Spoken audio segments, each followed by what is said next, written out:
Sean todos bienvenidos. El día de hoy vamos a darle continuación al iceberg de la Biblia, pero por si eres nuevo, ya realicé una primera parte donde se tocaron temas como los años perdidos de Jesús, la Torre de Babel, la bruja de Endor, la maldición de la higuera, la explicación de las plagas de Egipto, entre otras. Para los que ya están al tanto, pónganse sus auriculares y acomódense en su silla, porque vamos a comenzar a descender.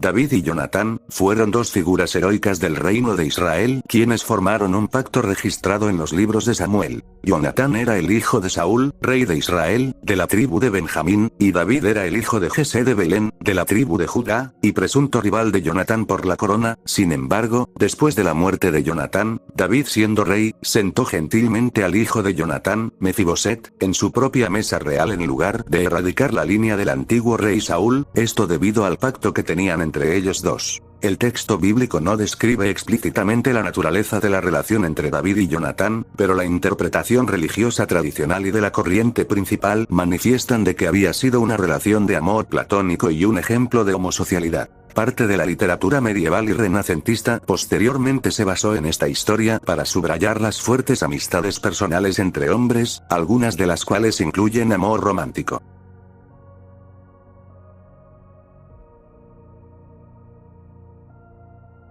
Existe un debate sobre lo que en el capítulo 28 del libro de Ezequiel se dice, ya que mientras algunos piensan que en este capítulo se habla hipotéticamente de Satanás, otros piensan de que se trata de un rey humano. En este caso, se podría decir que Ezequiel habría profetizado en contra de Tiro, ya que el pecado principal de este rey era la soberbia, ya que se creía un dios. Debido a su sabiduría y riqueza, el rey Tiro se consideraba un ser divino, y aunque se le advirtió de que no estaba comportándose como debía y que estaba prometiendo y actuando mal ante su gente, al incumplir y maltratar al pueblo, Ezequiel se rebelaría y vería como efectivamente Tiro no era ningún dios y tan solo era un engreído. De una forma muy gráfica y clara se magnifican unos valores que no van acorde con lo que Dios y el cristianismo quieren transmitir, pero hay quienes piensan que el rey de Tiro puede ser en realidad una representación o un enviado del mismo Satanás. Sin embargo, esta hipótesis es demasiado incierta y el tema en general solo se presta a especulaciones.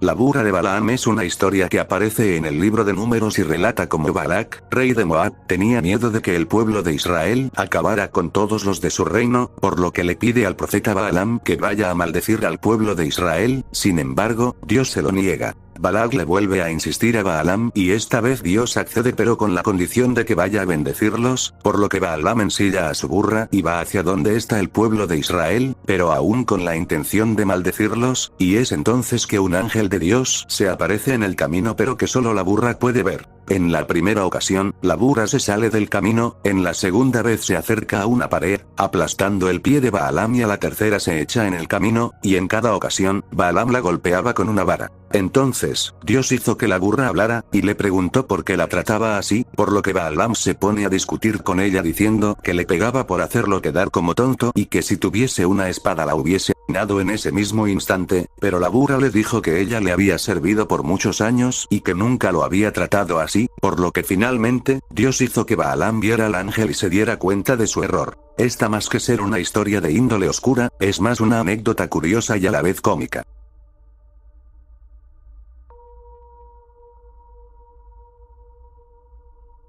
Jacob y la genética hacen referencia al relato bíblico donde éste se encarga del rebaño de su suegro, y a modo de paga, Jacob se queda con las cabras manchadas y pintas, y Labán, su suegro, se queda las que son completamente negras. En este relato se menciona que Jacob procuró unas varas verdes de álamo, avellano y castaño y descortezó en ellas unas muescas blancas, dejando al descubierto lo blanco de las varas, y después las puso cerca de los abrevaderos donde bebían los animales, con la idea de dejar al descubierto lo blanco de las varas con el fin de hacer brotar manchas blancas en los animales negros de Labán. Y es así que al reproducirse, las cabras negras dan a luz cabras manchadas, y las manchadas dan a luz a más cabras manchadas, por lo que el rebaño de Jacob crece. En este relato entran en juego varios puntos de genética como genotipos, fenotipos, genes recesivos y dominantes, por lo que Jacob puso en práctica inconscientemente todos estos puntos para obtener las cabras que él deseara, siendo entonces la mención a la genética y al carácter hereditario más antiguo de la historia.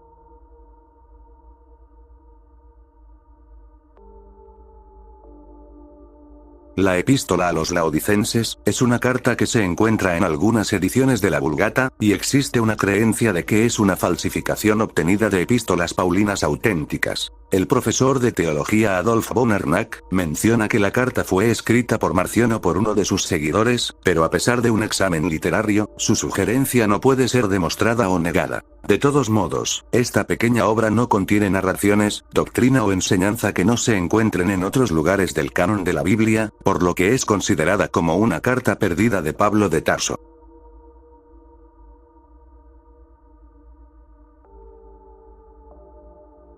María Magdalena, es mencionada tanto en el Nuevo Testamento canónico como en varios evangelios apócrifos, y es una distinguida discípula de Jesús de Nazaret. Algunas teorías contemporáneas sostienen una hipótesis según la cual, María Magdalena habría sido la esposa o la compañera sentimental de Jesús de Nazaret, además de la depositaria de una tradición cristiana de signo feminista que habría sido cuidadosamente ocultada por la Iglesia Católica. Estas ideas fueron desarrolladas primero en algunos libros de pseudohistoria, donde se menciona además una hipotética dinastía fruto de la unión entre Jesús de Nazaret y María Magdalena. No obstante, estas teorías no cuentan con la aceptación de la mayor parte de los historiadores e investigadores bíblicos.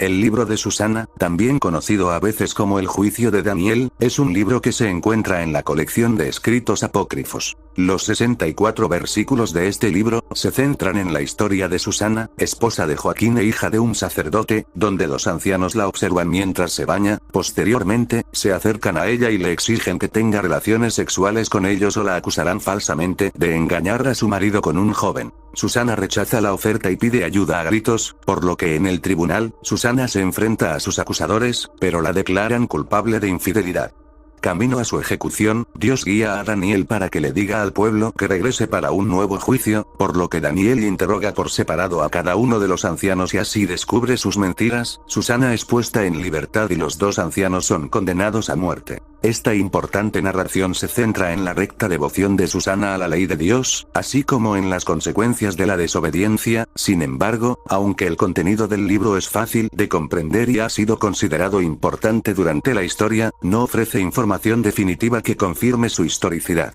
En la introducción a la Vulgata latina de Jerónimo, se indicó que el libro de Susana era una adición apócrifa porque no estaba presente en el texto hebreo de Daniel, y ya que el texto hebreo y arameo de Daniel existía mucho antes de la composición conocida del libro de Susana, afirmar que pertenece a las escrituras como parte de Daniel sería un error histórico y de los hechos.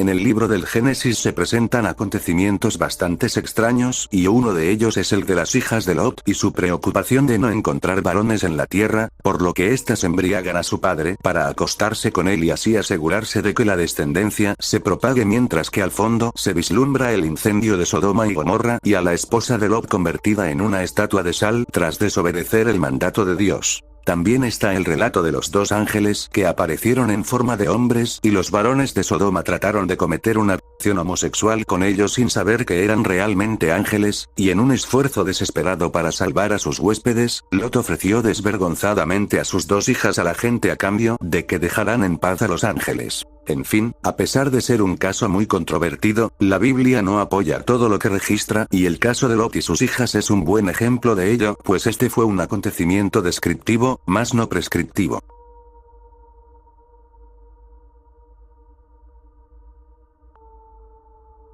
La angeología del cristianismo es algo que he mencionado muchas veces en este canal, por lo que lo resumiré lo más rápido que pueda. Los ángeles son los agentes de Dios y varias obras de teología cristiana han ideado jerarquías de seres angélicos, por ejemplo, los de primer rango son los serafines, querubines y los tronos, y su misión es permanecer cerca de Dios para cantarle y alabarle. Los de segundo rango son las dominaciones, las virtudes y las potestades, su misión es regular las actividades de los ángeles inferiores y salvaguardar la conciencia y la historia. Los de tercer rango son los principados, los arcángeles y ángeles, y su misión generalmente es fungir como mensajeros divinos, siendo entonces, los seres más cercanos y conocidos por el hombre.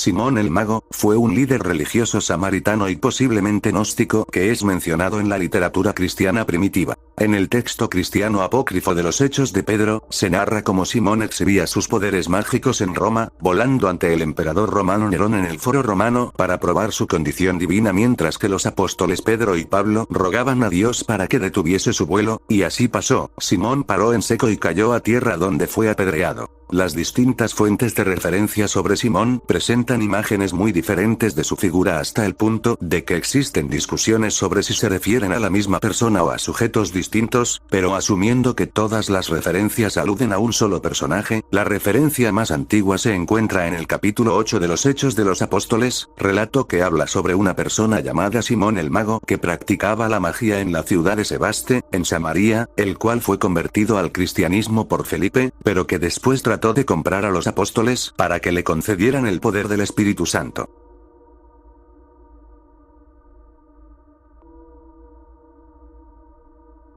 Moloc en la Biblia hace referencia al becerro de oro, un ídolo creado por los israelitas, cuando Moisés los dejó solos durante 40 días y 40 noches para subir al monte Sinaí a recibir los 10 mandamientos. En hebreo, el incidente se conoce como el pecado del becerro y se menciona por primera vez en el libro del Éxodo. Sin embargo, el culto a los toros y terneros era común en muchas culturas de la antigüedad, por lo que el significado de este no supone gran cosa, aunque la cultura popular actual se ha encargado de darle un concepto fantasioso del bien y el mal, cuando poco o nada tiene que ver con el relato de la Biblia.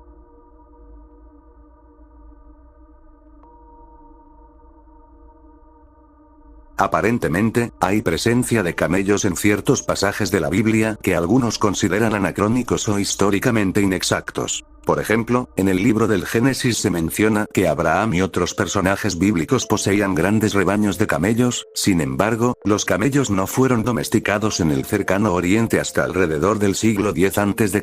mucho después de la época en la que se cree que vivió Abraham. Además, algunos estudios arqueológicos sugieren que los camellos no se usaron ampliamente como animales de carga en el cercano Oriente hasta el siglo VIII a.C., mucho después de los tiempos bíblicos del Antiguo Testamento. Esto ha llevado a algunos críticos a afirmar que la presencia de camellos en la Biblia es una evidencia de que los libros bíblicos fueron escritos en una época posterior a la que se cree que ocurrieron los eventos que se describen, ya que ciertos datos resultan contradictorios.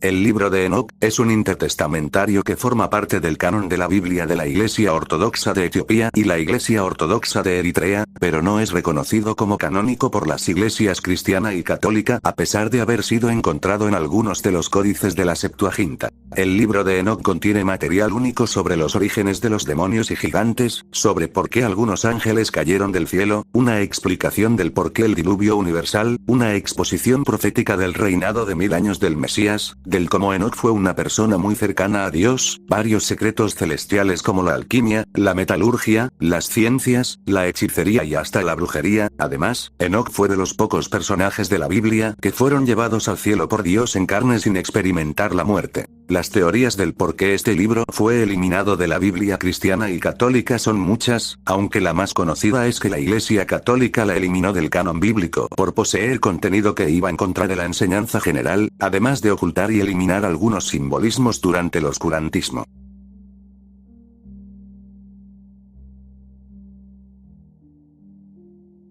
Comúnmente, en el arte cristiano occidental el fruto del árbol del conocimiento del bien y el mal se representa como una manzana, pero la verdad es que en la Biblia nunca se menciona, aunque muchas corrientes y libros apócrifos sí lo hacen. Por ejemplo, en el pseudoepígrafo Apocalipsis griego de Baruch, se menciona que el árbol era una planta de vid, y por lo tanto, el fruto prohibido se trata de la uva, esto porque de la uva surge el vino el cual, en una cantidad moderada puede llevar a la felicidad representando el bien, y en exceso puede llevar a varios problemas, representando el mal.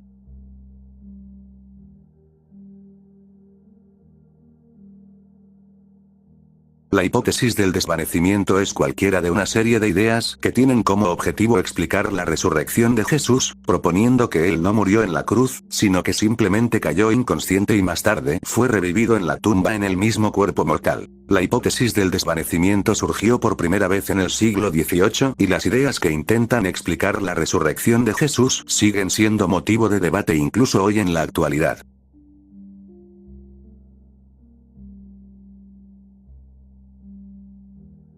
El código de la Biblia, también conocido como el código de la Torá, consiste en un supuesto código oculto en la Torá judía y en otros libros del Antiguo Testamento que relata acontecimientos del pasado, presente y futuro. Estos códigos son legibles gracias a unas reglas de codificación que únicamente pueden aplicarse al texto en hebreo antiguo utilizando programas informáticos. Algunos de los más expertos decodificadores han hecho sus propias pruebas y han encontrado la veracidad de mensajes ocultos dentro de los textos en la Biblia frente a otros que han negado dicha posibilidad, entre los que se incluye uno de los mayores estudiosos del código, Robert Aumann.